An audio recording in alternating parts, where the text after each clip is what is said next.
Good morning, children. Babita Parmar, welcome you all in your own channel, Physics की आवाज़, providing you physics easy notes. बच्चे हम पहुंच चुके हैं chapter number 5 laws of motion के लेक्चर 7.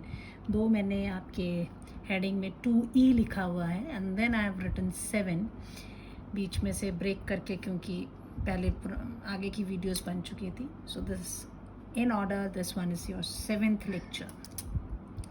आज हम पढ़ने वाले हैं रिकॉइल ऑफ गन, क्योंकि हम कल law of conservation of linear momentum कर चुके थे.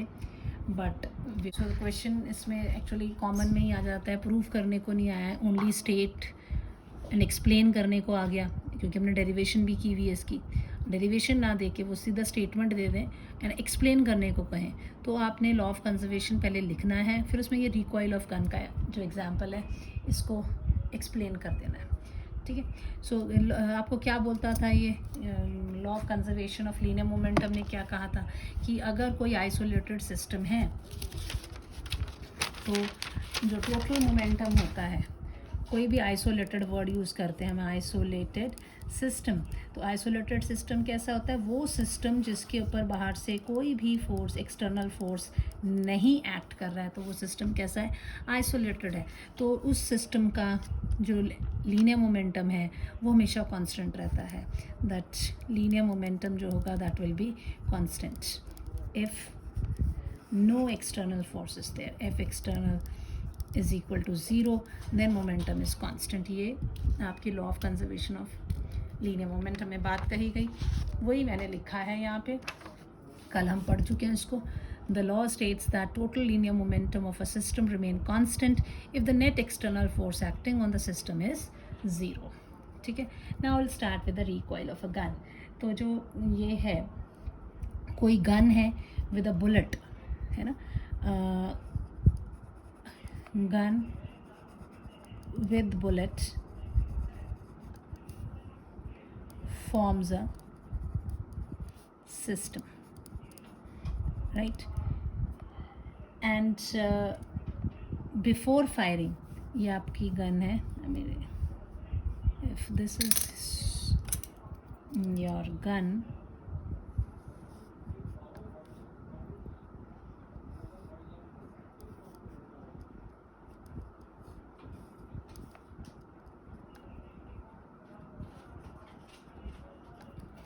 और यहाँ से इसने फायर किया, ये बुलेट है. The bullet goes like this, right? So gun with bullet form a system. और this before firing it is, bullet भी रेस्ट पे है और वो भी रेस्ट पे है, तो नेट मोमेंटम क्या हो जाएगा? So before firing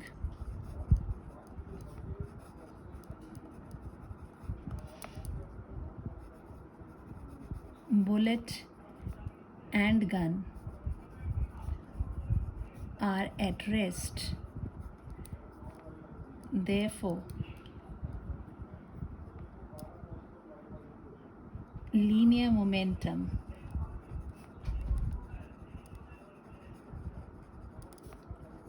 of the system is equal to 0 है, right? Then जब आपने इसको फायरिंग करी, ठीक है ना, सो आफ्टर फायरिंग क्या हो जाएगा? After firing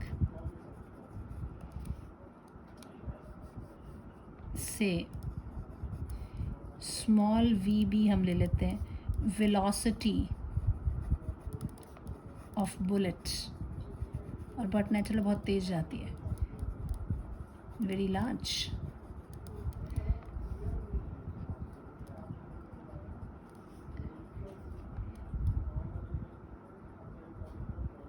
And capital V is the velocity with which gun moves backward,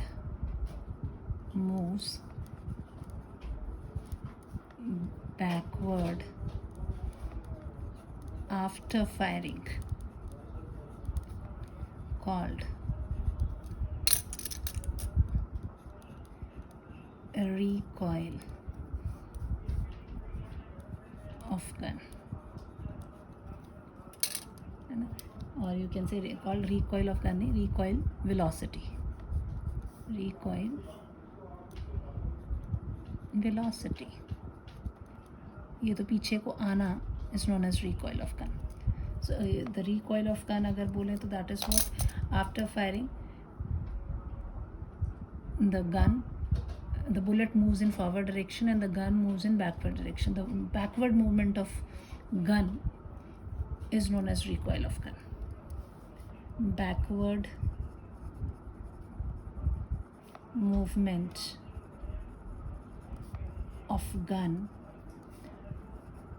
after fire, या after firing कह लो, after firing is called recoil or of gun. ठीक है, so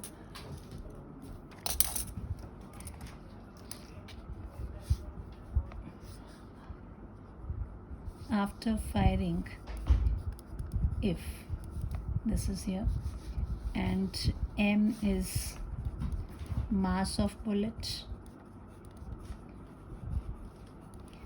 capital M mass of gun,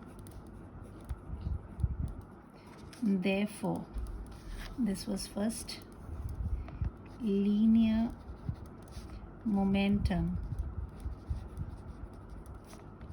of the system will be, कितना हो जाएगा बच्चे, momentum कितना होता है, अमाउंट ऑफ मोशन को प्रेजेंट को कहते हैं मोमेंटम, तो मास इनटू वेलोसिटी लेते हैं, तो that will be M V B plus capital M V, ये हो गया आपकी बुलेट का मोमेंटम, ये हो गया आपकी गन का momentum, this will be the linear momentum. ठीक है, और should have written here only equal to this, this is second.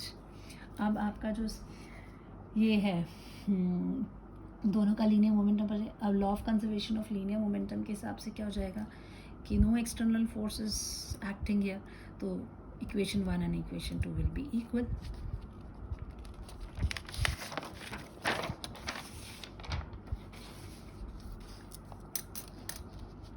According to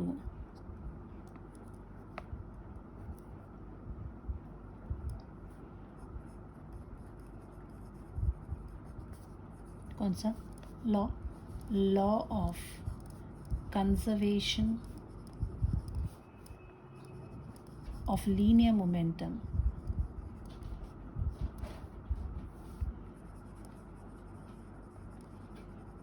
क्या होना था, equation 1 is equal to equation 2, momentum before firing, that is momentum before firing is equal to momentum after firing. Before firing कितना था, 0. After firing था mass of the bullet, velocity of the bullet plus mass of the gun, velocity of the gun. So this will be what, velocity of the, I can write this as mass of this is equal to mb vb. इसको मैंने यहीं रखा, इसको दूसरी तरफ भेज दिया, negative sign आ गया. So this is velocity of recoil will be equal to negative mb vb upon capital M. This is the recoil velocity, और negative sign, this is recoil velocity.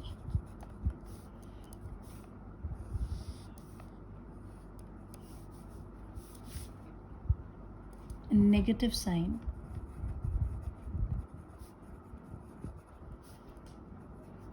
indicates V is opposite to velocity of bullet, इनकी direction जो है वो opposite होगी. ठीक है, तो अगर जितनी भारी होगी बुलेट उतना आप पीछे की तरफ कम जाएगी, जितनी हल्की होगी सॉरी, गन जितनी भारी होगी उतना पीछे की तरफ कम, इन्वर्स रिलेशन है। तो जितनी भारी गन होगी उतना कम वेलोसिटी से पीछे की तरफ जाएगी। सो अगर हैवी गन है, for heavy gun recoil velocity is low, और लाइट गन, हल्की बंदूक हुई तो recoil velocity is large। तो कई बार क्वेश्चन पूछते हैं कि कंधे से, जिन बच्चों ने एनसीसी ली होगी 10th क्लास में, उन बच्चों को जब कैंप में जाते हैं फायरिंग के वक्त बार बार बोलते हैं कि इसका जो राइफल का ये वाला हिस्सा है, बट जिसको कहते हैं, ये आपके शोल्डर के साथ लगा होना चाहिए। तो ये पीछे इसलिए लगा होने के लिए बोलते हैं ताकि वो जब गोली आगे को जाएगी तो गन ने पीछे जाना, तो अगर आप दूर रखेंगे, गैप रखोगे कंधे में, तो आपके कंधे को चोट लग सकती है। ठीक है, इसीलिए द गन इज, इसको क्वेश्चन के फॉर्म में अगर लिखना चाहें कि why gun is hold tightly against the shoulder, तो आपने इसको शोल्डर पे टाइटली क्यों आप उसको होल्ड करते हैं? So because the gun is hold tightly, क्यों करेंगे? Because recoil of the gun will be there. तो अगर टाइट है तो हमारी बॉडी उसके टच में है, तो मास जो है और बढ़ जाता है, तो आपको जोर से चोट नहीं लगती है। सो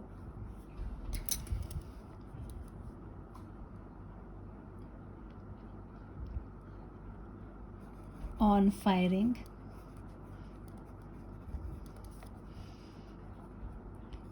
due to law of conservation of linear momentum,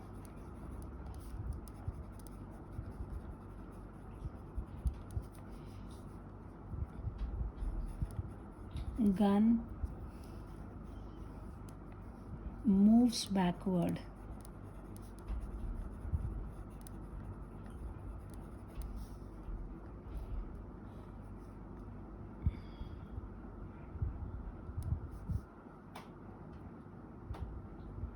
so if it is held tight against the shoulder, its mass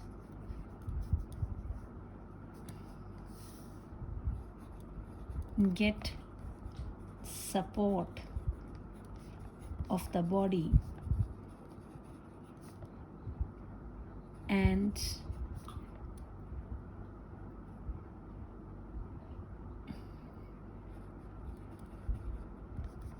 added up in its mass, and we have recoil velocity v is equal to minus mBvB upon capital M. Recoil velocity inversely proportional to mass, which decreases a recoil velocity, and we are not injured. ठीक है, अगर आप ऐसे ना भी बोल रहे added up होता है, फिर भी सीधा बोलना है कि इसलिए बोलते हैं कि अगर नहीं रखेंगे तो सीधा जाके कंधे पे लगेगी और कंधा जो है वो चोट लग जाएगी उसको। अदरवाइज वैसे देखा जाए तो पूरा कंप्लीट गन का और आपकी बॉडी एक ही मास की तरह काम कर रही है, देखें तो वो फील नहीं हो पाएगा उस वेलोसिटी का असर, वेलोसिटी उतनी ही कम हो जाएगी बिकॉज मास बढ़ गया, तो रिकॉइल वेलोसिटी कम होगी। ठीक है, this is what we have. अब इसमें एक और एग्जांपल हम लेंगे बॉम्ब वाला भी। बॉम्ब में जैसे पहले if you see that bomb वाला केस लेते हैं, एग्जांपल 2 ले लेते हैं एक और। बॉम्ब अगर ले रहे हैं, this is suppose second example, explosion of bomb.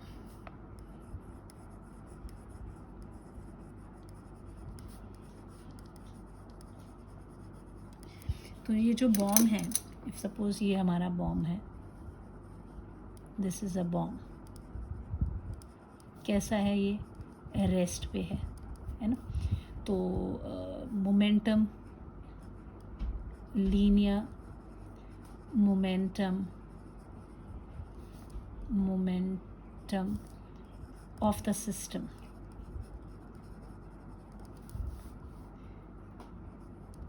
before explosion कितना है? 0. जब ये 4 टुकड़ों में टूट गया, मान लीजिए बहुत सारे टुकड़ों में से टूट गया, ये यहाँ पे क्या हो गया? एक्सप्लोजन हो गया. तो ये m1 मास, ये m2 मास, ये m3 मास, ये m4 मास, ये इधर को चला गया, ये इधर को वेलोसिटी से v1 से चला गया, ये v2 वेलोसिटी, ये v3 वेलोसिटी, ये v4 वेलोसिटी से इस तरह से चला गया. सो let on explosion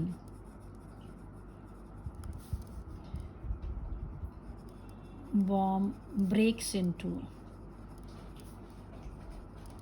4 parts, है ना. You can say fragments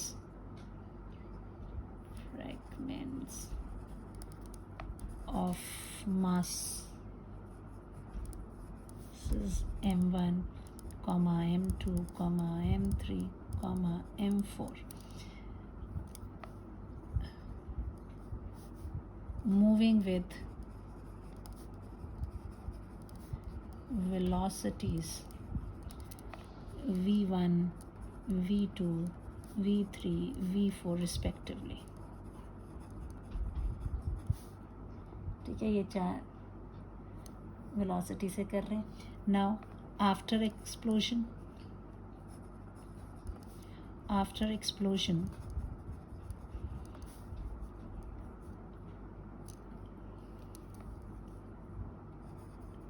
linear momentum of the system कितना हो जाएगा? m1 v1 plus m2 v2 plus m3 v3 plus m4 v4, right. अब यहाँ कोई एक्सटर्नल फोर्स तो एक्ट नहीं हुआ है. नो एक्सटर्नल फोर्स, बस अंदर कुछ केमिकल रिएक्शन हुआ और ब्लास्ट हो गया. No external force acted. Therefore, according to law of conservation of linear momentum,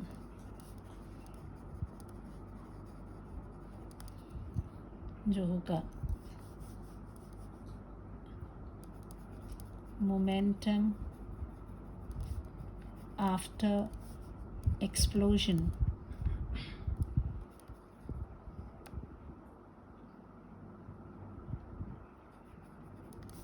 is equal to momentum before explosion.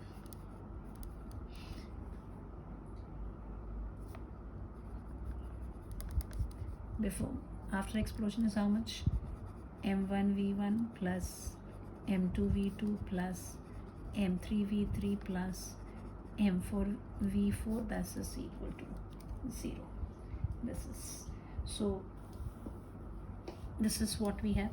अगर इनको एक्सप्रेस, ये हमारा, अब ये मोमेंटम आपका आया है, the net momentum is equal to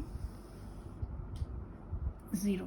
तो अगर these all moving, the change in the momentum यहाँ पे आपका हो ही रहा है, इसको हम रिप्रेजेंट नहीं करें तो ये अलग अलग डायरेक्शन में इस तरह से जाएंगे कि नेट रिजल्ट विल बी 0. तो that is a different matter. This is what happens. तो ये आपके रिलेशन आता है. आपको ये पता होना चाहिए कि पहले 0 था, बाद में वो जिस भी वेलोसिटी से जितने भी इसमें न्यूमेरिकल्स होंगे तो आपको दिया जाएगा 2 पार्ट में टूट गया, बताइए एंगल कितना है, या एक का मास इतना था उसकी वेलोसिटी इतनी थी, दूसरे का मास इतना था उसकी वेलोसिटी कितनी थी। तो इस तरह के न्यूमेरिकल, सिंपल वाले न्यूमेरिकल्स आपने इस पर ज़रूर करने हैं। अब एक नई चीज़ तो नहीं है ये कॉन्करेंट फोर्सेस, लेकिन अभी तक हमने बहुत सारी चीज़ें, जब भी फ्री बॉडी डायग्राम पढ़ रहे थे तो मैं उधर इक्विलिब्रियम की बात कर रही थी। जब भी हम नेट फोर्सेस देखते थे कि बॉडी वाई एक्सिस में नहीं मूव कर रही, मतलब इक्विलिब्रियम में है। तो पहले तो मैं आपको एक क्वेश्चन के फॉर्म में ही देती हूँ मैं कि what are concurrent forces, what are concurrent forces. वो फोर्सेस जो एक ही पॉइंट पर लग रहे हैं उनको हम बोलते हैं कॉन्करेंट फोर्सेस, ठीक है। Concurrent forces prove that under the action of 3 concurrent forces. ये बड़ा सिंपल सा क्वेश्चन है, कई बहुत बार एग्जाम में आया भी हुआ है। कॉन्करेंट फोर्सेस से F1, F2, F3, a body will be in equilibrium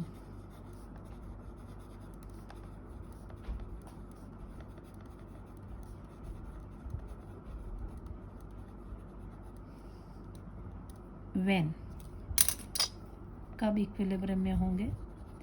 when F1 plus F2 plus F3 is equal to 0. This is the condition कि बॉडी जो है वो इक्विलिब्रियम में होगी अगर F1 plus F2 plus F3 जो है this is coming out to be 0। अब सबसे पहले तो कॉन्करेंट फोर्सेस की बात करते हैं, फिर हेडिंग डाल देते हैं कॉन्करेंट फोर्स क्या है। कॉन्करेंट फोर्स, ठीक है बच्चे, मैंने क्या बताया था, कॉन्करेंट फोर्स जो पास करते हैं कॉमन पॉइंट से। सो the forces that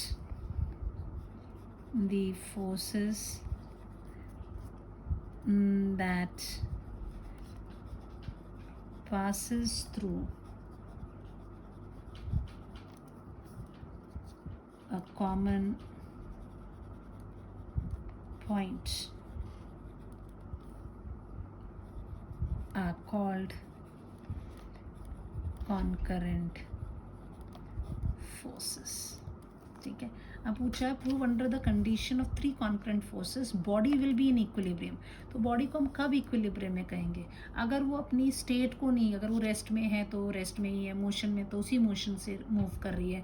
when some forces are applied, वो चेंज नहीं हो रही है, तो हम कहेंगे वो कैसे, बॉडी कैसी है, इक्विलिब्रियम में। सो इक्विलिब्रियम ऑफ अ बॉडी और अ पार्टिकल भी कह देते हैं कई बार।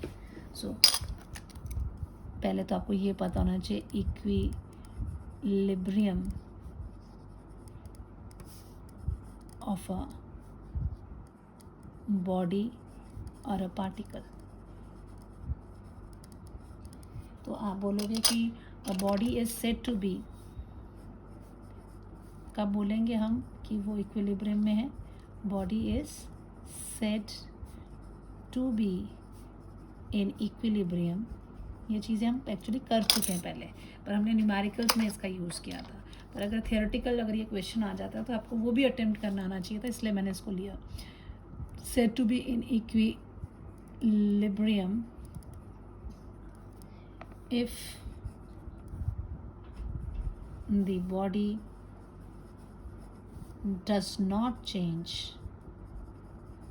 क्या चेंज नहीं करेगा वो?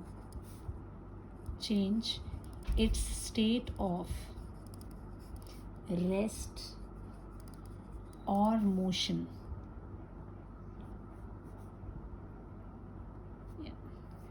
Its state of rest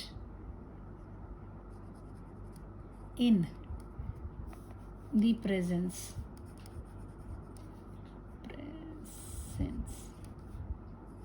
of net external force। अगर वो अपनी स्टेट ऑफ रेस्ट को चेंज नहीं करती है तो नेट एक्सटर्नल फोर्सेस, बहुत सारे फोर्सेस उस पर लग रहे हैं, और अपनी स्टेट ऑफ रेस्ट को नहीं करती तो हम कहेंगे कि वो बॉडी क्या है, इक्विलिब्रियम में है। तो अब क्या करते हैं, हम मान लेते हैं लेट F1 F2 F3 ये जो है 3 कॉन्करेंट फोर्सेस हैं, 3 concurrent forces acting at common point O where the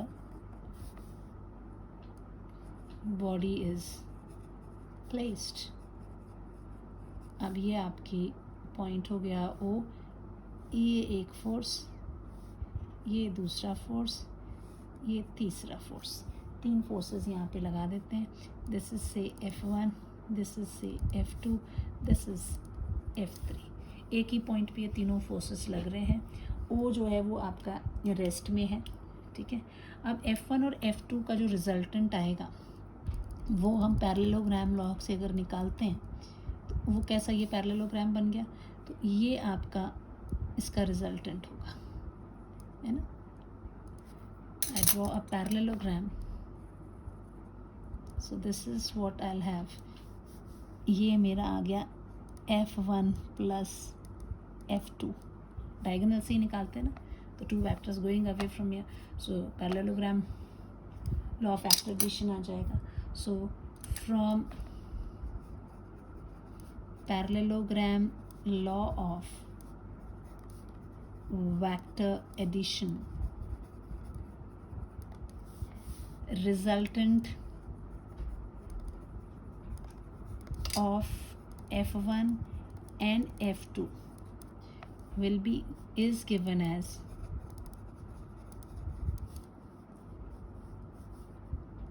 ये O, इसको C नाम दे देते हैं. OC vector is equal to F1 vector plus F2 vector, ठीक है. Now if third force F3 जो है is equal to negative of F1 plus F2, then F1 plus F2 plus F3 जो होगा will be equal to F1 plus F2 plus F3 को कितना बोला हमने, minus F1 plus F2. So this will be equal to F1 plus F2 minus F1 minus F2. So this will be equal to 0. So if third is equal to this, then the particle will be in equilibrium. And this is the net force is 0. F1 plus F2 plus F3 is equal to 0.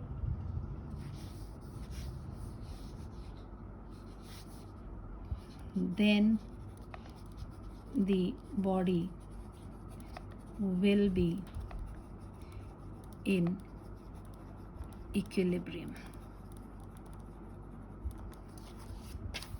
Hence proof, आपका proof हो गया. और जब भी इस तरह के आप कॉन्करेंट फोर्सेस दिखाते हैं, अगर मान लीजिए इफ़ यू हैव जिनका रिजल्टेंट जो है हम उसको ट्रायंगल से अगर शो करना चाहें, सो उनको 3 वेक्टर्स दिए हुए हैं. So these vectors can be represented by the sides of a triangle. ठीक है, ये याद रखना है क्योंकि आगे एक लॉ भी मैं करवाने वाली हूँ, उसे बताऊँगी. That these 3 forces whose resultant is 0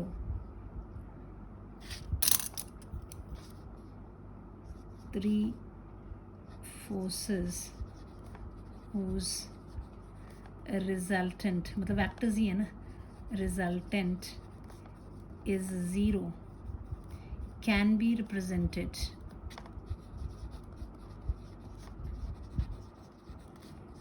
by sides of a triangle. ठीक है, अगर n फोर्सेस होते, n force for n forces giving a resultant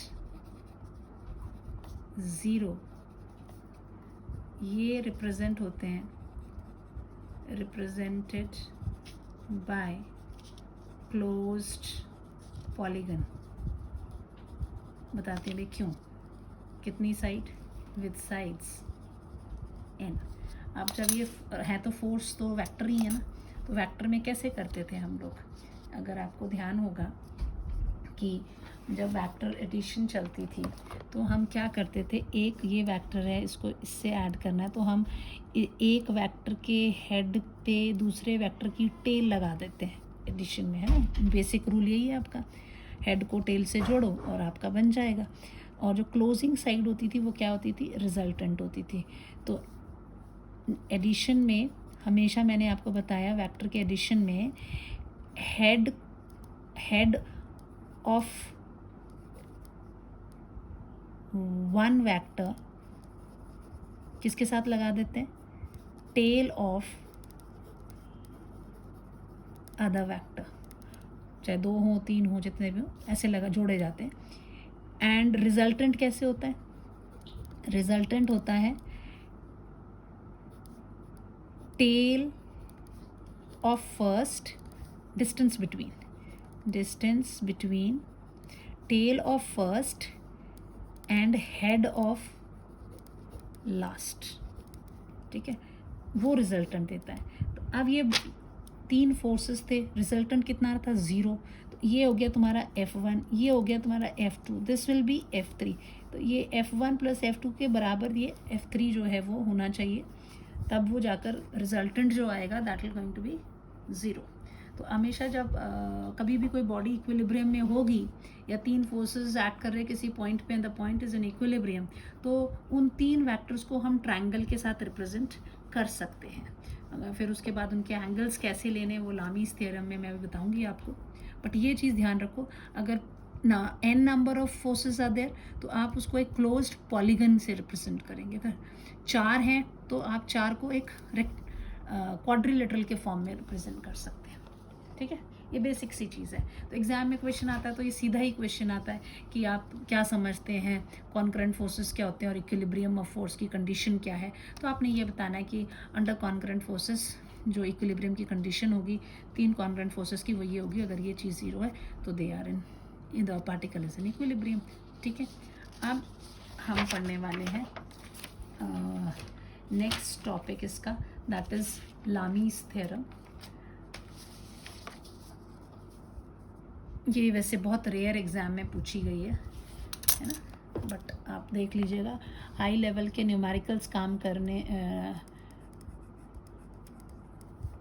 जब आप कॉम्पिटिटिव एग्ज़ाम्स के लिए पढ़ोगे उधर पे तब यूज़ होएगी, फिर ऐसा नहीं तो बच्चों को लगता है ये तो हमने कभी सुना ही नहीं नाम। So that's why I want कि एवरीवन शुड नो इट, पर HP गवर्नमेंट के पेपर के पॉइंट ऑफ व्यू से उतनी वो नहीं है। ये कहती है कि अगर आपके पार्टिकल जो है साइमल्टेनियस एक्शन हो रहा है उसके ऊपर 3 फोर्सेस का और वो बॉडी इक्विलिब्रियम में है, तो वो तभी पॉसिबल होगा अगर रेशो जो है जो हर फोर्स का ratio with sine of the angle between the other 2 forces. मतलब अगर मान लीजिए ये आपकी बॉडी है, पार्टिकल है आपका, और इसके ऊपर मान लीजिए एक फोर्स ये हो गया, एक फोर्स ये हो गया, एक फोर्स ये हो गया, ठीक है। इसको मैं बोल देती हूँ कि ये P वेक्टर है एक फोर्स, Q वेक्टर है, force is a vector only, and this is R vector, ठीक है।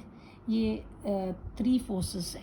मैं F1 F2 F3 भी लिख सकती थी, फिर बड़ा कंफ्यूजिंग सा हो जाता है बच्चों को, तो मैंने इसलिए PQR लिख रही हूँ। फिर 1 2 you can write it as, चलो F1 वैसे ही लिखते हैं, F1 vector, F2 vector, F3 vector जो है इस पॉइंट पार्टिकल जो है जो कि O पर है इस पर एक्ट कर रहे हैं लाइक दिस, ठीक है।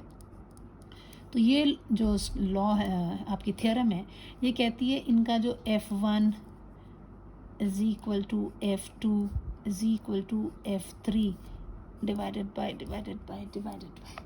this। अगर मैं इसकी बात कर रही हूँ, ठीक है, यहाँ से मैं स्टार्ट करती हूँ। सो इधर से ये एंगल ले लेते हैं, ये ले लेते हैं अल्फ़ा, ये ले लेते हैं बीटा, ये ले लेते हैं गामा, ठीक है। तो ये कहता है कि ये फोर्स की बात कर रहे हो तो इसके सामने कौन से हैं, ये दो वैक्टर्स हैं, इन दोनों वैक्टर्स के बीच में एंगल कौन है, बीटा। सो F1 साइन बीटा, F2 के सामने कौन है, ये दो, दैट इज साइन गामा, और F3 तो उसके सामने वो जाएगा साइन अल्फ़ा। बुक में PQR करके दिया था, P upon sine beta Q upon, मतलब मेन तो आपको समझ में आना चाहिए कि स्टेटमेंट क्या है, कि if this according to this theorem, according to Lami's theorem, if a particle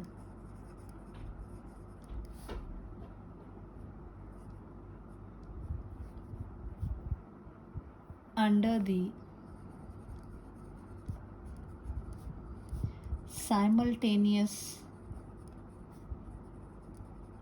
action of three forces is in equilibrium,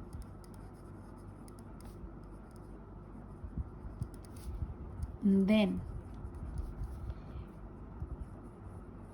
each force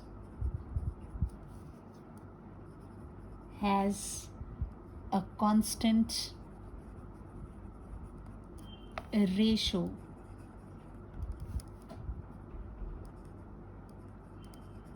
with the sign of angle between other two forces। दूसरे दो forces के साथ जो होगा उसका sign angle हम ये लेंगे, ठीक है। अब ये तीन फोर्सेस लग रहे हैं, पार्टिकल इक्विलिब्रियम में है, तो इसका मतलब क्या हो गया, इन फोर्सेस को हम एक ट्रायंगल से रिप्रेजेंट कर सकते हैं, क्योंकि तभी जहाँ से शुरू हुआ वहीं पे आके ख़त्म हो जाएगा क्लोज वेक्टर, तभी डिस्प्लेसमेंट जो है उनका वेक्टर्स के बीच का डिस्टेंस की बात कर रहे हैं, एक का टेल दूसरे की, पहले की टेल और आखिरी वाले का क्या लेते थे, हेड, तो वो दोनों जब मिल जाएंगे तो ज़ीरो तभी होएगा। So here you see that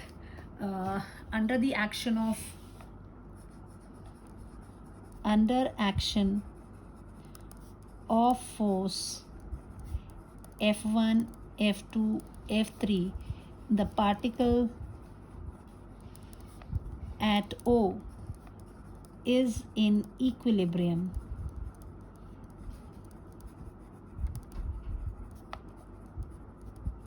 Therefore, these forces can be represented by a triangle, by three sides of a triangle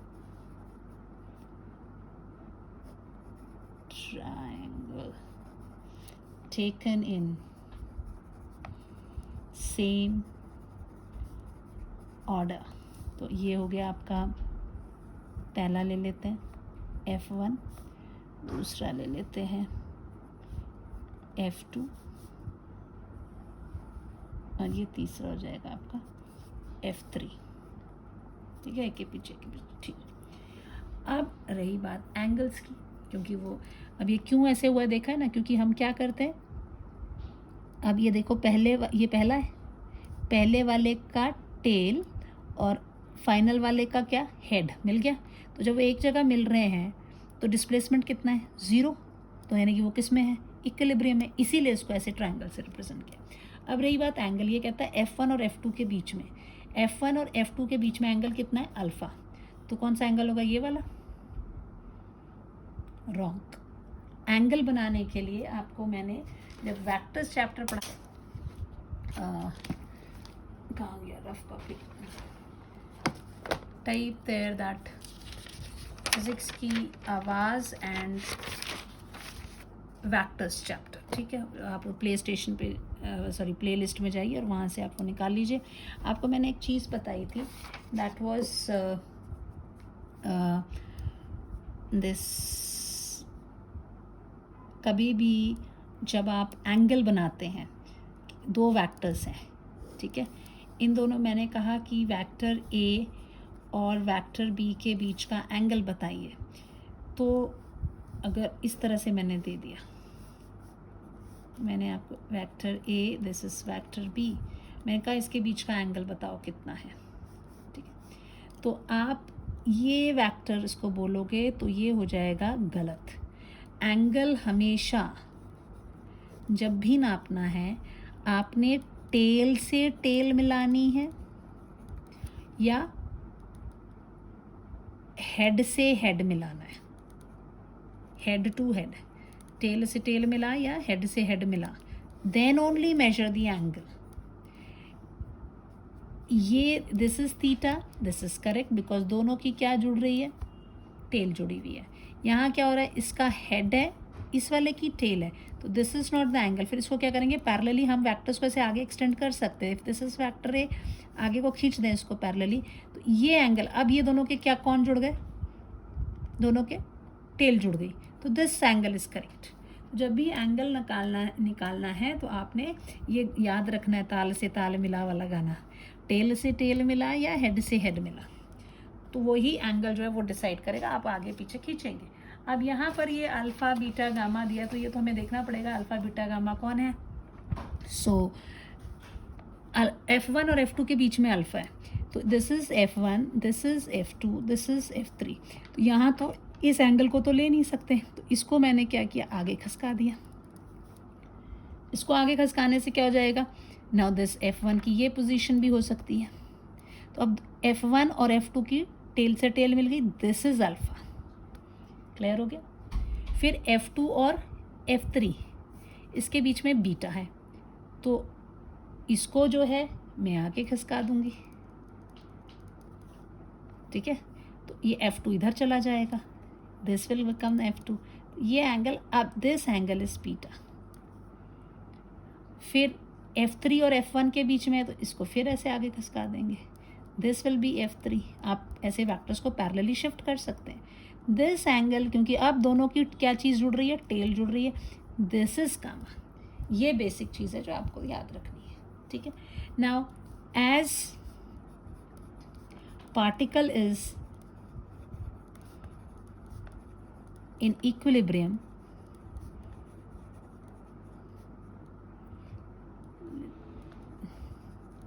क्या होगा, as particle is equilibrium, therefore F1 plus F2 plus F3 will be equal to 0, ऐसे होगा।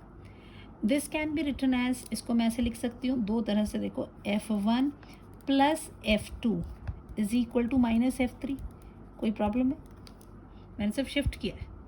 अब इसका मैं अगर cross product निकालूँ, both side if I take the cross product, इधर भी मैंने F1 प्लस F2 के साथ क्रॉस प्रोडक्ट ले लिया F3 का, इस तरफ भी कर दिया, सेम ऑपरेशन है, F3 vector cross F3 vector, ये कितना हो जाएगा 0, और ये क्या होगा, distribute, cross product is distributive, taking cross product है ना, taking cross product on both sides. Same चीज़ अगर आप दोनों साइड करते हैं तो कोई फ़र्क नहीं पड़ता, ये डिस्ट्रीब्यूटिव है, तो ये हो जाएगा F1 cross F3 plus F2 cross F3, ठीक है। दिस, इसको और थोड़ा सिंपल करना चाहूँ तो मैं इसको इस तरफ शिफ्ट करने से पहले मैं इसको ऐसे कर देती हूँ, माइनस F3 क्रॉस F1, ये हो गया आपका डिस्ट्रीब्यूटिव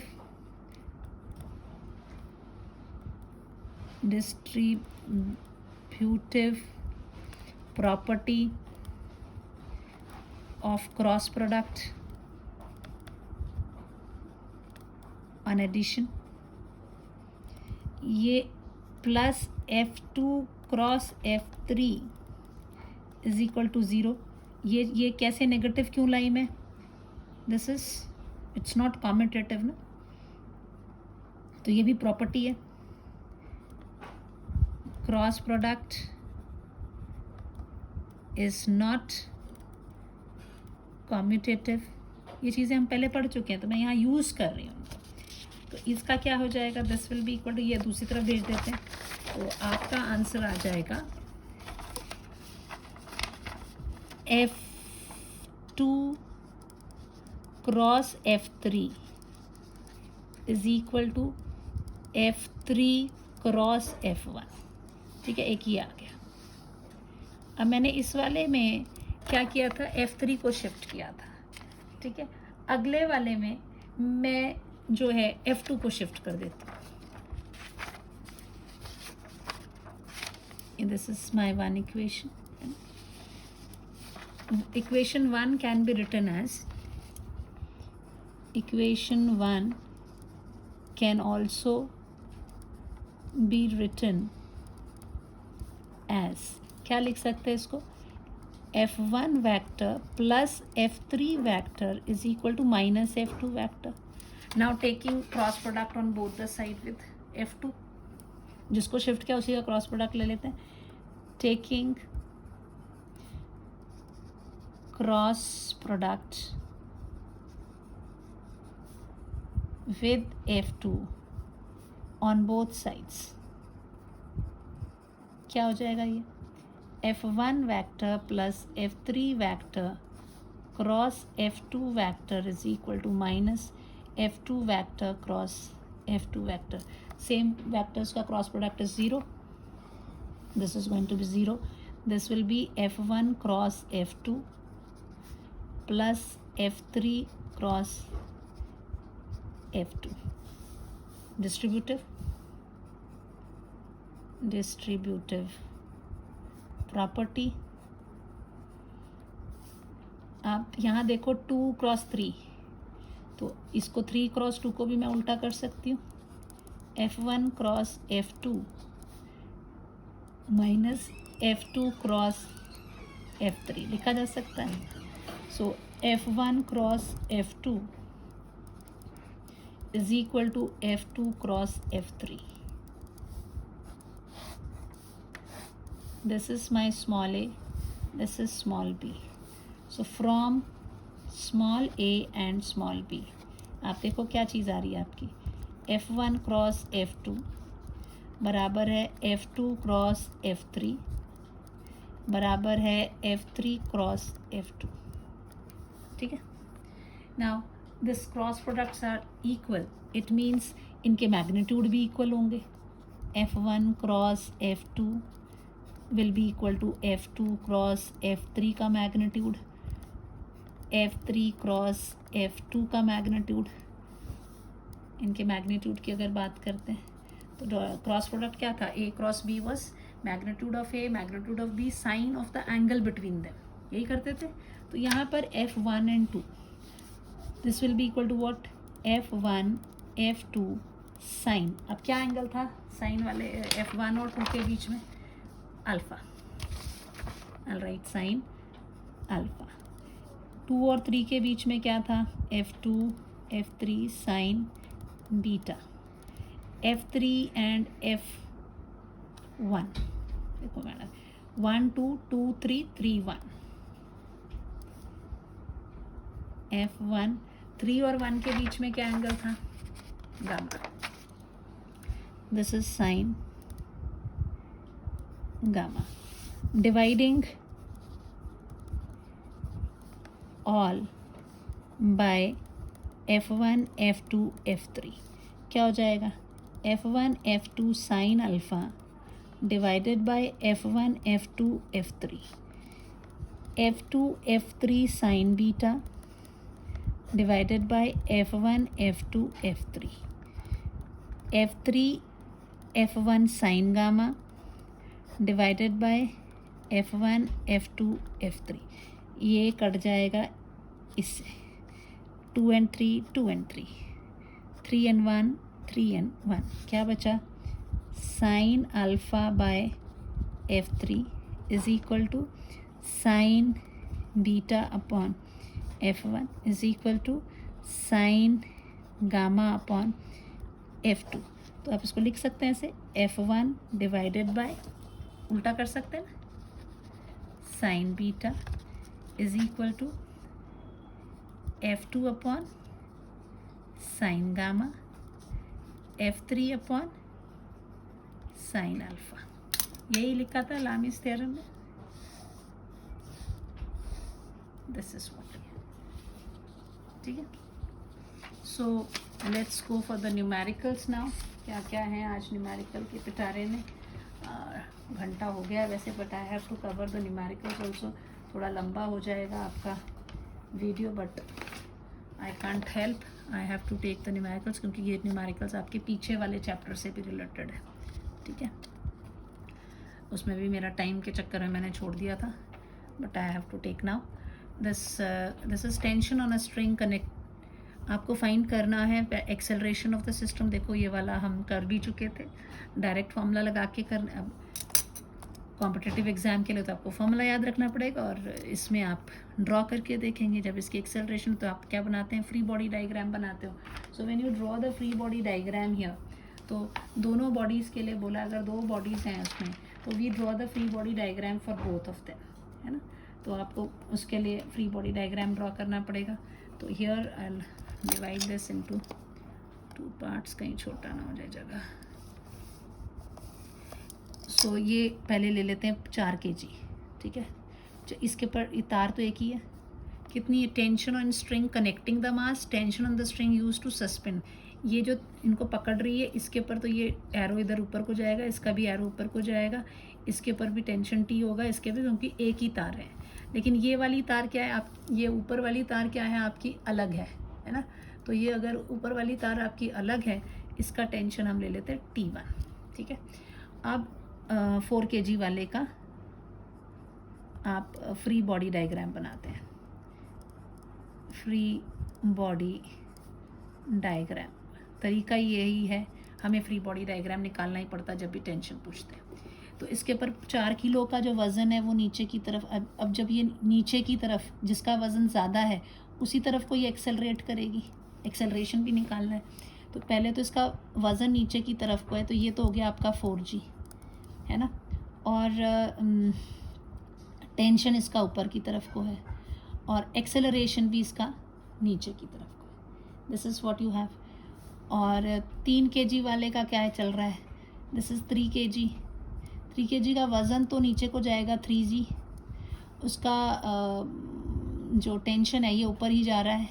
लेकिन ये जब इसका वज़न ज़्यादा है, इधर को स्ट्रिंग खींच रही है, तो ये एक्सेलरेट कहाँ को करेगी, ये आपने डिसाइड करना है कि कौन सी एक्सेलरेशन किस साइड को हो रही है ना।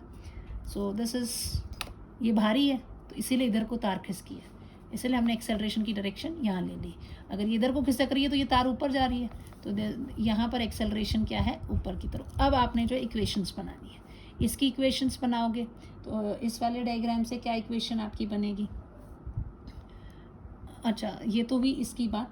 इसके बाद आपका एक और डायग्राम बनना है, पुली। दिस इज पुली। पुली के ऊपर क्या हो रहा है, ऊपर की तरफ को T1 है, टेंशन ऊपर की तरफ को है, और नीचे की तरफ को अगर देखें, इस तरफ से देखें तो this is the tension downward, this is the tension downward. तो इसमें क्या हो रहा है, इट्स गोइंग लाइक दिस, कि यहाँ आपके नीचे को T भी है और T भी, दोनों है ना स्ट्रिंग्स दोनों तरफ को, तो T 2T के बराबर हो गया। सो यहाँ से तो एक चीज़ क्लियर हो गई, that this is first diagram, this is second diagram, this is 3। तीनों के हमने फ्री बॉडी डायग्राम्स बना लिए। सो फ्रॉम 3 आपका क्या निकला, T1 की जो वैल्यू है that is equal to 2T, clear. फिर फ्रॉम 1 देखते हैं क्या इक्वेशन बनती है। अब मैंने क्या बोला था, जिस डायरेक्शन में एक्सेलरेशन होता है वो पॉजिटिव होता है, तो ये वैल्यू पॉजिटिव होगी, वो वैल्यू नेगेटिव होगी। तो आपका यहाँ पर आप कैसे लिखेंगे, this F net is equal to mass into acceleration. Net में कौन हो जाएगा, this 4g minus T is equal to 4a। ये आपकी एक इक्वेशन आ गई, ठीक है, फर्स्ट इक्वेशन आपकी ये आ गई। देन फ्रॉम 2 भी देख लेते हैं क्या हो रहा है, दिस में F net is equal to M A, M कितना है उसका 3, एक्सेलरेशन तो वही सेम रहना है, एफ नेट कितना आ रहा है, तो एफ नेट जो है एक्सेलरेशन यानी ये आपका पॉजिटिव है, ये आपका नेगेटिव है, this will B T minus 3g। ये क्लियर समझ में आया, यहाँ ये पॉजिटिव है बिकॉज ये एक्सेलरेशन की डायरेक्शन में, वो नेगेटिव, यहाँ टी है तो टी पॉजिटिव हो गया, ये नेगेटिव, इसलिए T minus G. So this is my second equation. अब इन इक्वेशंस की हेल्प से ही मैंने निकालना है, तो अगर I add these two equation, ये आपका आ रहा है 4g minus T is equal to 4a and T minus 3g is equal to 3a। एक पॉजिटिव एक नेगेटिव है, मैं क्या करूँगी, इसको ऐड कर दूँगी, ठीक है, मेरे को ऐड करके ही फ़ायदा हो रहा है। सो टी से टी कट जाएगा, मेरा क्या बचेगा, 4g minus 3g is equal to 7a, so g is equal to 7a, so acceleration is equal to g by 7, so g is how much, 9.8 divided by 7, so 7 1s 7, 8 9 28, 7 4s 20, so 1.4 metre पर second square. Clear हो गया, acceleration आ गया आपका। अब बात रहती है tension की, तो किसी भी एक इक्वेशन में डाल दो, सब्स्टिट्यूटिंग इन किसी भी इक्वेशन में डाल दो आप, तो सब्स्टिट्यूटिंग इन 2 कर देते हैं, सब्स्टिट्यूटिंग a इन 2 इस इक्वेशन में डालेंगे तो क्या हो जाएगा, t इज इक्वल टू है 3a प्लस 3g, और I can write 3 into a plus g। a कितना है हमने निकाला 1.4 प्लस g कितना है 9.8, कितना हो जाएगा ये, भाई कैलकुलेशन में हल्की मिस्टेक हो तो प्लीज़ का उसको एडजस्ट करें अपने आप। 8 प्लस 4 12, कैरी 1 10 11 11.2, नहीं तो मेरे को मैसेज करने लगते हैं आप लोग कि प्लस गलत हो गया जी। This will be how much, 33.6 newton. T मिल गया, ए की वैल्यू मिल गई। अब T dash sorry T1 is equal to कितना है 2t, which will be 2 into 33.6, कितना हो जाएगा 2 6 12, कैरी 1 एंड 2 3 6 7, 2 3 6, तो इट विल बी 67.2 न्यूटन। ठीक है, दोनों वैल्यूज़ निकल गई, सिंपल। अच्छा, फिर लिफ्ट वाला क्वेश्चन था, if a 30 kg man is standing on a weighing machine in lift, find the weight of the man if lift accelerate upward. तो ये आपकी लिफ्ट है, ये आदमी हो गया, ये उसका नॉर्मल रिएक्शन हो गया, ये इसका वज़न mg। वैसे तो आपको फॉर्मूला याद होना चाहिए, नहीं याद है फट से वो ड्रॉ कर लो। कहाँ, और ये एक्सेलरेट अपवर्ड है, एक्सेलरेट अपवर्ड है ना, तो ये ऊपर की तरफ को एक्सेलरेशन हो रहा है, तो क्या हो जाएगा F net will be equal to mass into acceleration होता है ना। सो बॉडी भी एक्सेलरेट ही कर रही है ना, से मास इनटू एक्सेलरेशन ऐसे लेते हैं। सो नेट विल बी, कौन पॉजिटिव हो जाएगा, ये पॉजिटिव, तो it will be R minus M G is equal to M A, that is R is equal to M G plus A, this is what it will be. और इसकी value कितनी हो जाएगी, 30 kilo का वो है, जी की वैल्यू है 9.8 प्लस ये कितना है 2.2, कितना हो गया 9.8 plus 2.2, 30 into 9 10 11 12, so this is equal to 360 newton, है ना। So apparent weight is always what, find the weight, है ना। सो apparent weight will be equal to normal reaction, which is equal to how much, 360 So this will be the apparent weight here in the case Newton. This can be written as equal to 360 divided by 9.8. So it will be equal to 36.7 kg weight. ठीक है, normal react इसको wait जो है इसका इतना होगा. Now let's see the next. Lift is accelerated by 2, इतना आएगा. ये फिर से ये पॉइंट मास ले लिया आदमी का, ऊपर की तरफ को नॉर्मल रिएक्शन, नीचे की तरफ को उसका वज़न mg, और ये लिफ्ट भी नीचे की तरफ को जा रही है तो ये डोमिनेट करेगा. तो यहाँ इक्वेशन क्या आ जाएगी, F net is equal to mass into acceleration होता है. Net will be equal to mg minus r is equal to ma. So this r will be equal to mg minus a. So what will do here, it will be 30 kg 9.8 minus 2.2. कितना हो जाएगा, 2.2 minus करोगे 7.6. So this will be 30 into 7.6. कितना हुआ, multiply कर लो इसको, जो भी आपका आंसर आता है. 3 से 3 6 18, कैरी 1, 3 7 21, 22.0 न्यूटन दिस.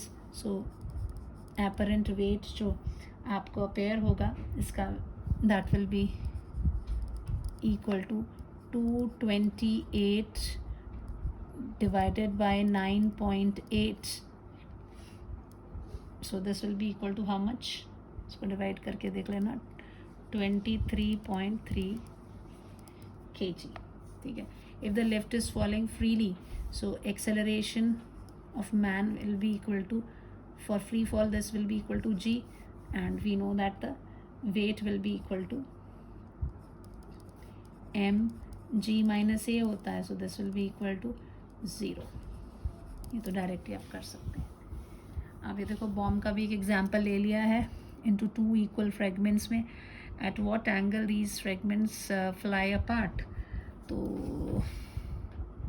बॉम्ब में 5 किलो का है, तो 5 किलो का लिया है इन्होंने बॉम्ब. बॉम्ब की जो इनिशियल मोमेंटम है वो कितनी है,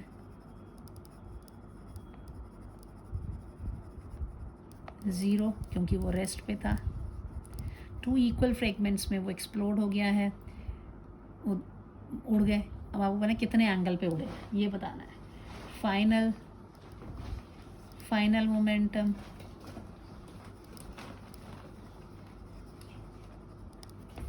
कितना हो जाएगा, दैट विल बी m1 एक का मास, v1 उसकी वेलोसिटी प्लस m2, 2 टुकड़ों में ना, v2. And law of conservation of linear moment. अब और वो भी इन्होंने क्या, 2 इक्वल फ्रेगमेंट्स है. So this will be equal to mv1 plus mv2, दोनों का मास सेम है. ठीक है. Now conservation of linear momentum के हिसाब से क्या हो जाएगा, final momentum is equal to initial momentum. So it will be m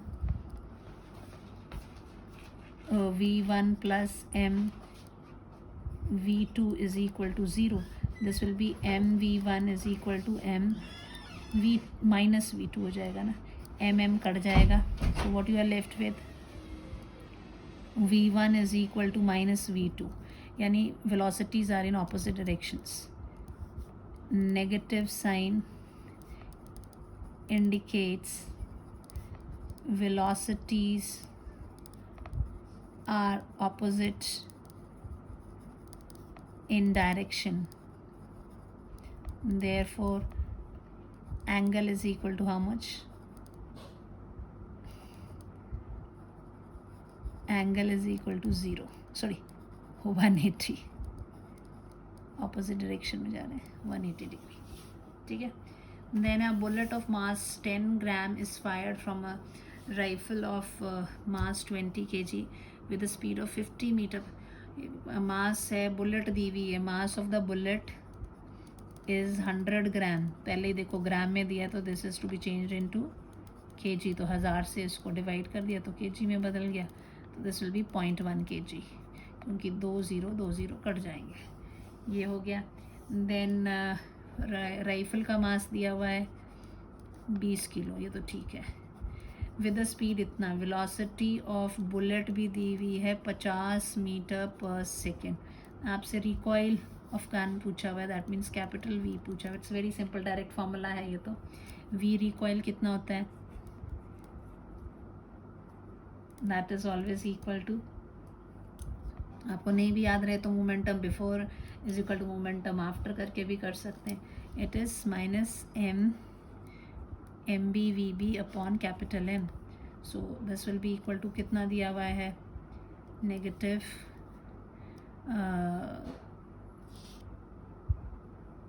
this is negative में ही आनी है वैल्यू, तो अपोजिट डायरेक्शन में होगा।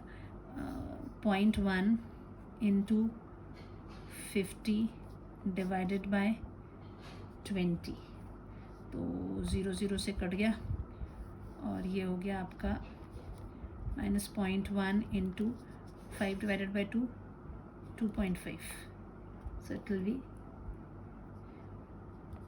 0.25 मीटर पर सेकेंड। इतनी कम इससे वो रिकॉइल होगा।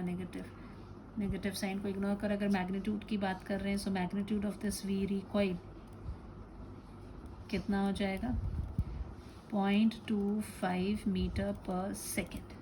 ठीक है, चलिए ये तो सिंपल वे, और भी देख लेते हैं।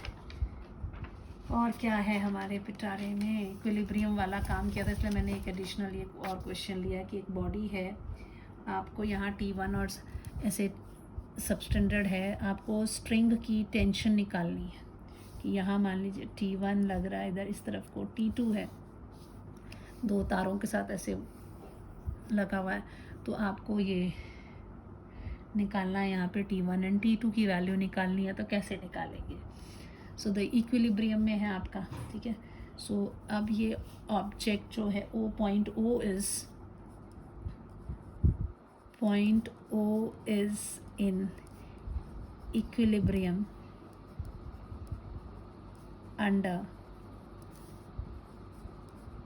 effect of T1, T2 and weight of block, है ना। ब्लॉक का वेट नीचे की तरफ को होगा 10G। तो आपका जो डायग्राम बनेगा, फ्री बॉडी डायग्राम, वो कैसा होगा, इसका जो है ये सीधा है, तो ये इधर को ले लिया मैंने, दिस इज से T2, और ये एंगल पे, सर्टन एंगल पे ऐसे है, दिस इज T1, और ये नीचे की तरफ को है mg कह लो 10G, है ना, 10 kg का है वो O पॉइंट है। इसको आप क्या करेंगे, this can be resolve, the components can be easily resolve. अब एक और चीज़ दी हुई है यहाँ, ये कितना एंगल दिया था इसका 30, अगर ये एंगल 30 है तो ऑटोमेटिकली ये एंगल भी 30 होगा, पैरेलल है ये, तो ये इंटीरियर ऑल्टरनेट एंगल्स हो गए। तो अब ये एंगल अगर यहाँ 30 दे रहा है, ठीक है, तो ये क्या बेस का काम कर रहा है, ये कौन है, T1 है ना इस तरफ, तो T1 30 डिग्री पे, तो यहाँ कितना हो जाएगा T1 cos 30 डिग्री, और इस तरफ कितना हो जाएगा T1 sin 30 डिग्री। ये रिजॉल्व करना आना चाहिए आपको। ठीक है, ये इतने फोर्सेस के अंडर ये काम कर रहा है। तो यहाँ से क्या हो जाएगा, so in x direction, in x direction equilibrium में है ना, इक्विलिब्रियम है, so T2 is equal to T1 cos 30 degree, so T2 is equal to T1 under root 3/2। ठीक है, this is what we have now. In Y direction again equilibrium है, तो ऊपर वाला is equal to T1 sin 30 degree is equal to mg. So mass is how much? 10 kg. That is 10g. T1 sin 30 half. So T1 की value कितनी हो जाएगी? ये हमारा एक आया था, यहाँ से आपका T1 will be equal to 20g, और you can say 20 into 10 कर दें तो T1 is equal to 200 Newton. Tension जो है 200 न्यूटन आ गई. सब्सटीट्यूट इन 1, सब्सटीट्यूटिंग इन 1, तो T2 की वैल्यू कितनी हो जाएगी बच्चे? 200 into √3/2. This will B 100 into √3. क्या होती है इसकी वैल्यू? √3 की value 1.732. So this will be equal to 173.2 Newton. ठीक है. अब एक क्वेश्चन आपका होमवर्क के लिए.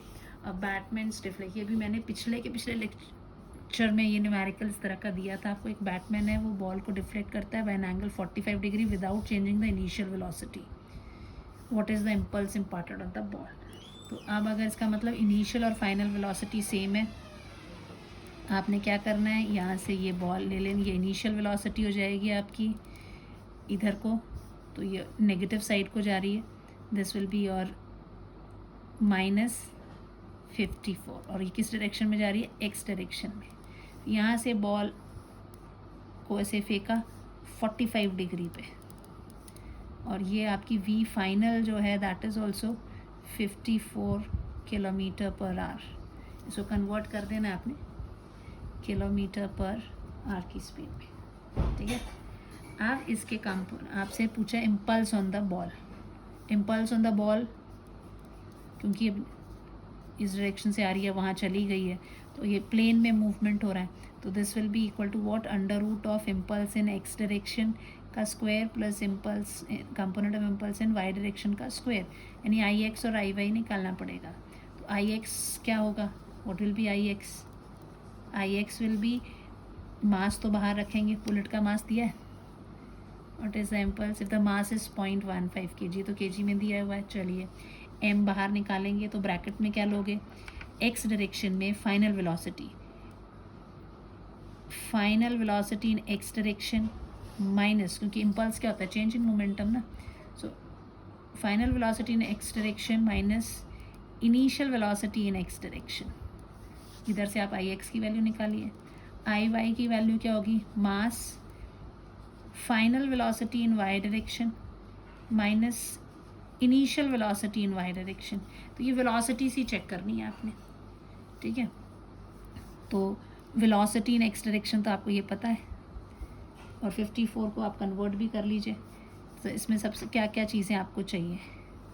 आप यहाँ पे initial velocity in x direction, final velocity in x direction, initial velocity in y direction, final velocity in y direction, ये चीज़ें ढूंढने वाले हो. ये चीज़ें. This is equal to how much? Initial velocity this is -54 kilometre पर hour. इसको आप 54 -54 इंटू किससे करोगे? 5/18. 18 1 18 3 ये होगी 15 मीटर पर सेकेंड नेगेटिव. ठीक है. Final in x direction, final in x direction यानी इसका कंपोनेंट यहाँ that will be equal to what? VF cos 45, क्योंकि एक्स डायरेक्शन ये है और वाई डायरेक्शन ये है. Initial velocity in Y direction थी नहीं, वाई डायरेक्शन में तो जा ही नहीं रही थी बॉल इनिशियली, तो एक डायरेक्शन से आ रही थी, हमने एक्स ले लिया था उसको. Final velocity in Y direction this will be V final sin 45. ये समझ में आया? इस तरफ को जो कंपोनेंट होगा इसका कंपोनेंट इधर को जो होगा that will B BF cos 45, क्योंकि ये बेस एंगल 45 बना रहा है, और इस तरफ को होगी V फाइनल sin 45. बस ये वैल्यूज़ आपको पता लगी. डालिए यहाँ पे, इनको डाल के यहाँ से निकालिए, और कमेंट सेक्शन में आप इसका आंसर लिखेंगे. ओके. इसके साथ ये लेक्चर ख़त्म।